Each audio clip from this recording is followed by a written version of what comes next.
welcome to Little Readers Podcast, dedicated to literacy, listening skills, comprehension, and the love of reading. This episode is dedicated to Mason. The title of our story is Lion Lessons, written and illustrated by Jon Agee in 2016, and published by Dial Books for Young Readers. This story is written from the main character's point of view.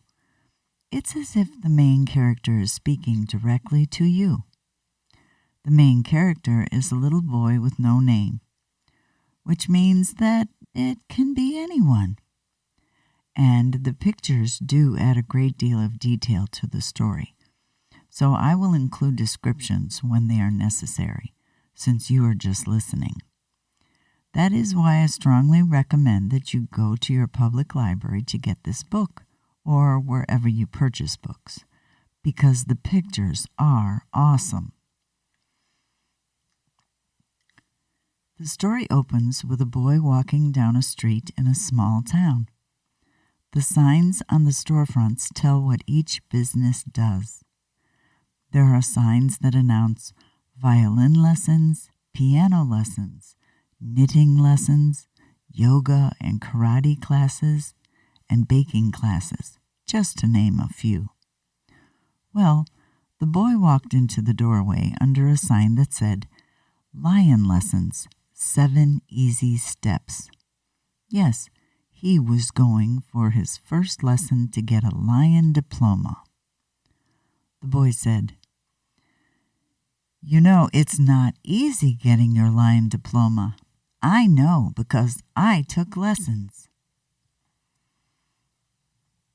Well, in the dressing room, he found a closet full of different-sized lion costumes, and before he could begin his lessons, he had to be properly fitted for his lion costume. When he was finally suited up, he proceeded to meet his lion coach. The boy walked into the coach's office. It was impressive. There were certificates hung on the wall that read, Harvard School of Claw, Society of Big Cats, and another that said a Purple Pounce Award. The boy said, "My coach is a pro." The coach said to the boy, "There are 7 steps to becoming a lion, but first we must stretch." So together they stretched. First, we did the upward lion stretch, the downward lion stretch, followed by the upside down lion. That was just like standing on your head. Then we did the rolling lion, very similar to a somersault, and the flying lion. And we finally shook our manes. Alas, the instructions could begin. Step 1 was looking fierce. "Watch me," said the coach. "First you bare your claws, then you gnash your teeth, and then show your fangs." I tried out my 3 most frightening poses. The lion was not impressed. Step 2 was roaring. The lion said, "It's simple. Take a deep breath and roar as loud as you can into the microphone." Now this was serious. The lion had a professional recording machine with a sound meter hooked up to the microphone. I took a deep breath and roared as loud as I could. The lion just remarked, "Needs work." The gauge on the sound meter only registered between quietly and noisy, not loud like I needed it to be. Step 3 was choosing what to eat. You know, a proper diet for a lion is very important. The coach read the preferred menu. It included muskrat, wombats, organic iguana, all-you-can-eat antelope, grass-fed gnu, sloth, or prairie-raised anteater, and wild warthog. Whoa, I asked. Are there any specials?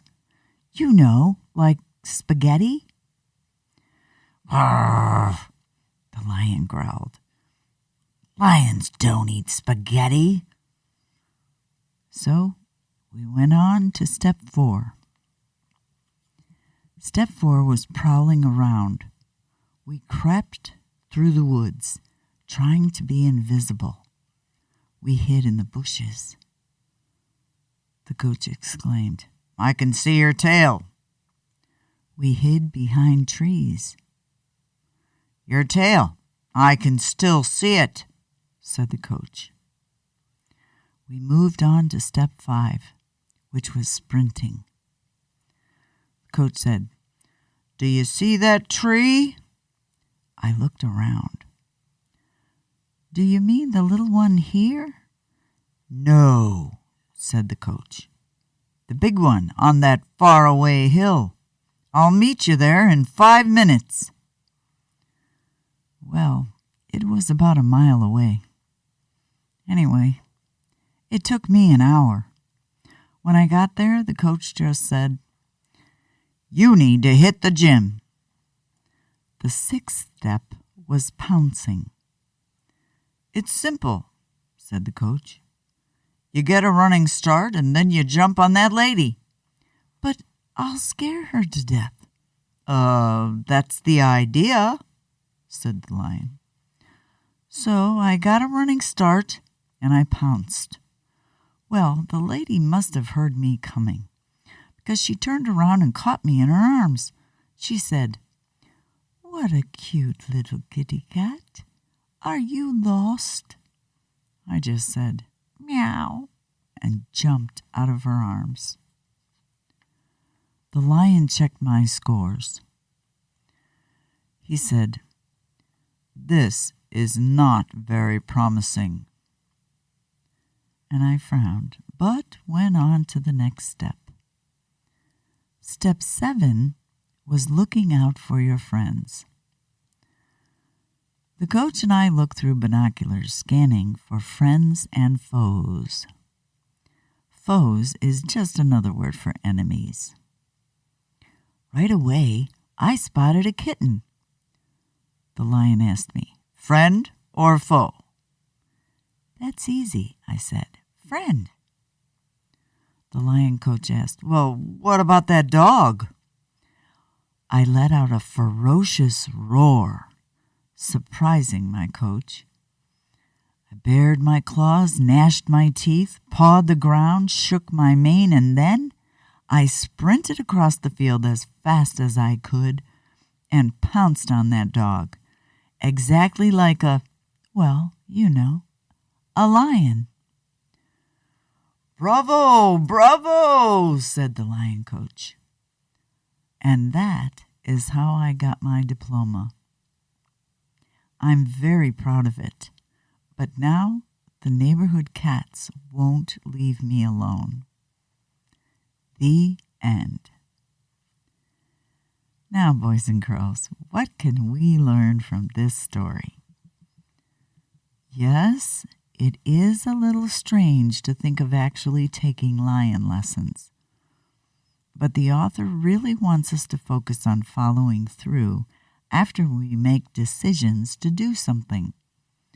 Whatever you choose to learn by taking lessons, whether it is karate, yoga, piano, or baking lessons, know that it will take determination, practice, and courage to move ahead through each step, doing your best.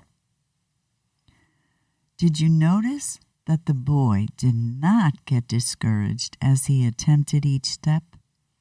He continued on, and when the time came to save that kitten, the boy proved that he did have the courage and determination to protect his friends.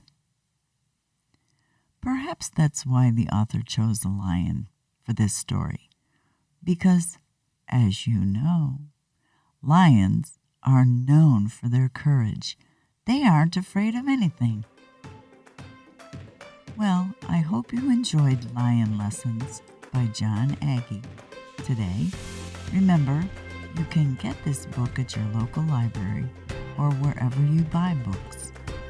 Thanks for joining me today.